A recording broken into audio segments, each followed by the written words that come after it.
सपने वो नहीं जो आप नींद में देखते हैं, सपने वो हैं जो आपको नींद ही ना आने दे। बारिश के दौरान पक्षी छत की तलाश करते हैं, लेकिन बाज बादलों के ऊपर उड़ के बारिश को ही टाल देता है। समस्या समान है, लेकिन आपका नजरिया उसमें अंतर पैदा करता है। ये कुछ लाइंस लिखी थी भारत रत्न डॉक्टर APJ अब्दुल कलाम ने। आज की इस वीडियो में मैं आपको कलाम सर के कुछ ऐसे किस्से सुनाने वाला हूँ, जिससे सुन के दोस्त तेरे सोचने का नजरिया बदल जाएगा और तुम अपने अंदर एक नई एनर्जी फील करोगे। दोस्त, तुम्हें पता है कलाम सर ने शादी क्यों नहीं की? उसका सिर्फ एक रीजन था, और वो रीजन था वो सबसे ज्यादा अपने काम से प्यार करते थे। दोस्त, तुझे जान के हैरानी होगी, जिस दिन उनकी सगाई थी उस दिन भी वो काम में इतने बिजी थे कि वो अपनी सगाई तक भूल गए, और उस दिन उन्होंने शादी ना करने का फैसला कर दिया। उन्होंने एक इंटरव्यू में कहा, इंसान शादी और बच्चे अपनी सेल्फलेसनेस के लिए करता है, और मैं सेल्फिश नहीं होना चाहता। मैं अपनी पूरी जिंदगी अपने देश को समर्पित करना चाहता हूँ। दोस्तों, बात है 10 अगस्त 1979 की।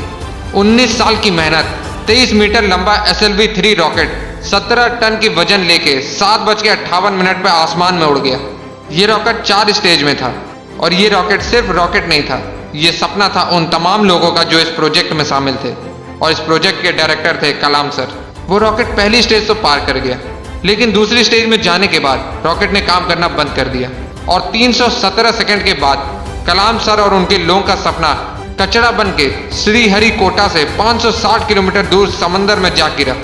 दोस्त, क्या हालत हुई होगी उस वक्त कलाम सर और उन बाकी सारे साथियों की, जब उन्होंने 19 साल की मेहनत, उनका सपना कुछ ही सेकंड में समुद्र में कचरा बन के बिखर गया।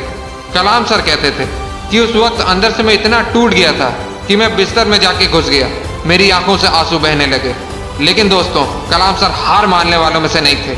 वो कहते थे, पहाड़ की चोटी से उतरने से पहाड़ चढ़ने का तजुर्बा नहीं मिलता, जिंदगी पहाड़ के चढ़ानों में मिलती है, चोटी पे नहीं। कलाम सर भी इसी तरह एक एक कदम आगे बढ़ते रहे। और दोस्तों, एक साल के बाद 18 जुलाई 1980 सुबह 8:03 पे हिंदुस्तान का पहला सैटेलाइट रोहिणी अंतरिक्ष की ओर निकल पड़ा, और अगले 2 मिनट के अंदर रोहिणी सैटेलाइट अंतरिक्ष में था। कलाम सर ने बताया कि उन्होंने उस दिन जिंदगी के सबसे अहम पल जिए, क्योंकि उस दिन उनकी 20 साल की मेहनत अंतरिक्ष में थी। दोस्त, उस दिन हमारा देश उन चंद मुल्कों में शामिल हो गया जिसके पास सैटेलाइट लॉन्च करने की ताकत थी। ये सब कुछ हो पाया एक इंसान की मेहनत, उनके नेवर गिव अप एटीट्यूड की बदौलत। दोस्त, जब कलाम सर को राष्ट्रपति चुना गया तो उनका स्वागत जोरों शोरों से किया गया। राष्ट्रपति भवन को बहुत ही खूबसूरत तरीके से सजाया गया, लेकिन ये बहुत कम लोग जानते हैं कि जब कलाम सर वहां पहुंचे तो वो बस 2 सूटकेस लेके वहां पहुंचे। एक सूटकेस में कपड़े और दूसरे सूटकेस में किताबें। इसे कहते हैं किताबों से प्यार। अगर इस वीडियो को कोई स्टूडेंट देख रहा है तो ये बात समझो कि जितना आप किताबों से प्यार करोगे उतना वो किताबें आपको बड़ा बनाती चली जाएंगी। ये किताबें ही थी जिन्होंने कलाम सर को इतना बड़ा बना दिया। दोस्त, मैंने कुछ लाइन पढ़ी थी जो कलाम सर के लिए लिखी गई है। था बंदा इस्लाम का पर वो कभी नहीं ऐठा करता था, जब भी चाहा संतों के चरणों में बैठा करता था। दोस्तों, कलाम सर ने कुछ बातें ऐसी कही थी जिसे अपने जीवन में हमेशा हमेशा के लिए उतार लेनी चाहिए। उन्होंने कहा था, कोई भी शख्स कितना भी छोटा हो उसे हौसला नहीं छोड़ना चाहिए। मुश्किलें जिंदगी का हिस्सा है और तकलीफ कामयाबी की सच्चाई। खुदा ने यह वादा तो नहीं किया आसमान हमेशा नीला रहेगा, जिंदगी भर फूलों से भरी राह मिलेगी। खुदा ने वादा तो नहीं किया सूरज होगा तो बादल नहीं होंगे, खुशी होगी तो गम नहीं होगा, सुकून होगा तो दर्द नहीं होगा। ये जिंदगी की सच्चाई है। अगर हम एक सांस लेंगे तो एक सांस छोड़नी पड़ेगी।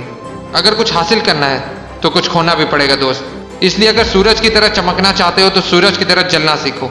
दोस्त, कलाम सर ने तो कर दिखाया, इसलिए आज भी हम कलाम सर के बारे में बात कर रहे हैं। अगर तेरे अंदर भी वो आके कुछ कर दिखाने की, तो कसम खा तू अपने सपने को पाने के लिए हर हद पार करने के लिए तैयार है। और अपने सपनों को मोटिवेशनल फ्लाइट देने के लिए चैनल को सब्सक्राइब कर लेना। जय हिंद, जय भारत।